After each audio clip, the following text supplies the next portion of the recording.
Hi all friends, welcome to MTM Political Talk. Parliament തെരഞ്ഞെടുപ്പിന് ശേഷം അടുത്തു വരാനുണ്ടായിരുന്ന 4 സംസ്ഥാനങ്ങളിലെ നിയമസഭാ തെരഞ്ഞെടുപ്പും വിവിധ സംസ്ഥാനങ്ങളിലെ നിയമസഭകളിലേക്കുള്ള ഉപതെരഞ്ഞെടുപ്പും ലോകസഭയിൽ ഒഴിവുള്ള വയനാട് മണ്ഡലത്തിലെ തിരഞ്ഞെടുപ്പും ഒന്നിച്ചു വരും എന്നാണ് എല്ലാവരും പ്രതീക്ഷിച്ചിരുന്നത്. എന്നാൽ കാശ്മീർ നിയമസഭയിലേക്കുള്ള തിരഞ്ഞെടുപ്പ് ഉടനെ നടത്തേണ്ടതുണ്ട്. കാരണം കോടതി വിധിയുടെ അടിസ്ഥാനത്തിൽ കാശ്മീർ നിയമസഭാ തിരഞ്ഞെടുപ്പ് സമയമായിരിക്കുന്നു. മറ്റു സംസ്ഥാനങ്ങളിൽ നിന്ന് വേണ്ട, കേരളം ഉൾപ്പെടെയുള്ള ഇന്ത്യയുടെ വിവിധ ഭാഗങ്ങളിൽ പ്രകൃതിക്ഷോഭം മൂലം ജനങ്ങൾ വളരെ ബുദ്ധിമുട്ടിലാണ്.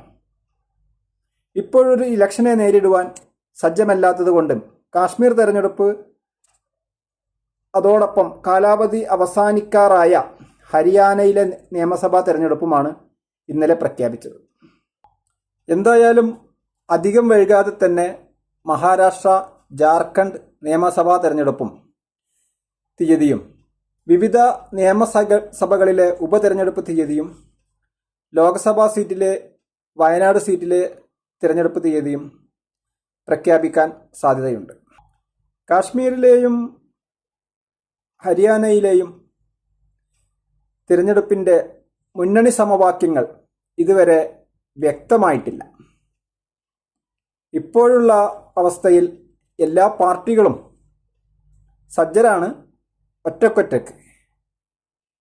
ഇനി ഒരു മുന്നണി സമവാക്യം വരാനിരിക്കുന്നേ ഉള്ളൂ. ഇനിയുള്ള ദിവസങ്ങളിൽ അത് പ്രതീക്ഷിക്കാം. ഹരിയാന രാഷ്ട്രീയത്തെക്കുറിച്ച് പറയുമ്പോൾ BJPയും കോൺഗ്രസും തന്നെയാണ് പ്രധാന മത്സരാർത്ഥികൾ.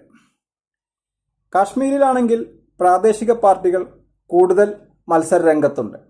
ദേശീയ പാർട്ടികളായ കോൺഗ്രസും BJPയും കാശ്മീരിൽ മത്സര രംഗത്തുണ്ട്. സെപ്റ്റംബർ 18-നാണ് ഒന്നാം ഘട്ട വോട്ടെടുപ്പ്. രണ്ടാം ഘട്ടം 25-നും മൂന്നാം ഘട്ടം ഒക്ടോബർ 1-നും നടക്കും. ഒക്ടോബർ 4-നാണ് വോട്ടെണ്ണൽ. വരും ദിവസങ്ങളിൽ കൂടുതൽ രാഷ്ട്രീയ സമവാക്യങ്ങൾ രൂപപ്പെടുവാൻ സാധ്യതയുണ്ട്. എന്തായാലും പുതിയ രാഷ്ട്രീയ സമവാക്യങ്ങൾ രൂപപ്പെടുന്നതിനനുസരിച്ച് വിശദീകരണവുമായി വീണ്ടും എത്താം.